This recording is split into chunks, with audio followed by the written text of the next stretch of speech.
Sometimes it's enough to overhear a conversation among high school students to hear words like rat, snitch. They are just repeating what they have heard in movies or songs. Somewhere at the last school bell, you can hear music from series about thieves and authorities. Teenagers copy the characters, listen to criminal chanson, often without even understanding what this world is really like. Salam alaikum, this is Fin. Today I want to talk about the romanticization of the criminal world, criminal authorities, and thieves-in-law in Azerbaijani society, especially among some of the youth. Let's try to understand where the roots of this phenomenon come from and why it persists despite modern realities. It will be interesting. Get deep.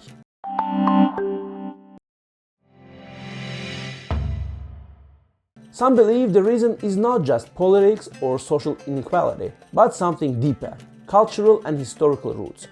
Otherwise, why are the youth in some post-Soviet countries indifferent to crime series, while in others, mafia characters become idols? In the early 2000s, TV series Brigade was popular across the post-Soviet space, especially among Russian-speaking population. And the Turkish series Valley of the Wolves was watched everywhere from the Middle East to the Caucasus, even in European countries with tiny or no Turkish diaspora.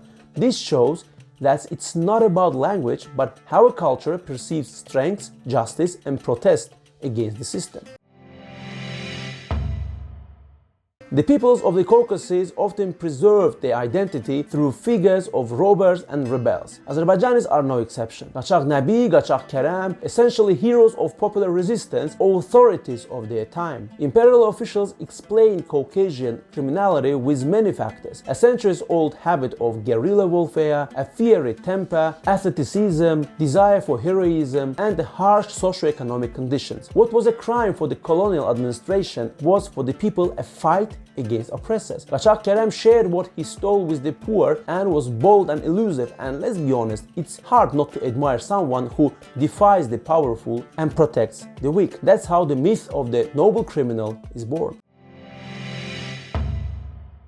But modern youth no longer romanticize the Gachags, they romanticize the thieves-in-law, a product of the Soviet prison system. This subculture originated in the camps of the 1930s, spread beyond them after the war, and gained new life during the wild capitalism of the 1990s. In Azerbaijani social media today, you can still see naive posts like "they always showed people the right path" or "they protected the weak and cared about the people." But this is an illusion. Here is a typical example. A wife asks her husband, "What did Rovshan Janiyev give you?" He replies, "If it were not for him, nobody in Moscow would have known us." This phrase captures the essence of romanticization: respect for power, for fame, but not for the person's true nature. This romanticized image grew stronger when they occasionally helped the poor in their homeland or supported fellow countrymen abroad. As a result, they were buried in their native land with honors, almost like academicians.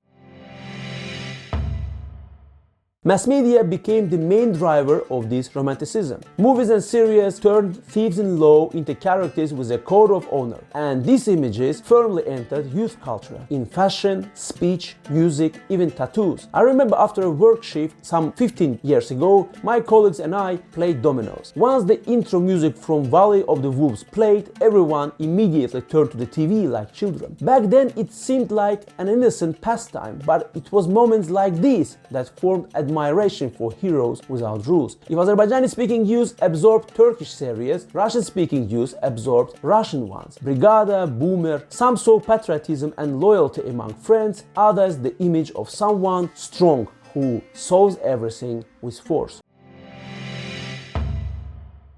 In reality, true thieves-in-law are not romantic figures, but part of a criminal system that exploits precisely those who admire it. Romanticization is simply an attempt to believe that strength can be just. But today, when information is accessible to everyone, it becomes clear there is no romance here. They are not heroes, but people who bring destruction. Real teachers are not authorities from serious or real-life thieves-in-law, but life itself. And when I look back at myself 25 years ago, at how I once admired the criminal world, a smile appears on my face and a slight embarrassment.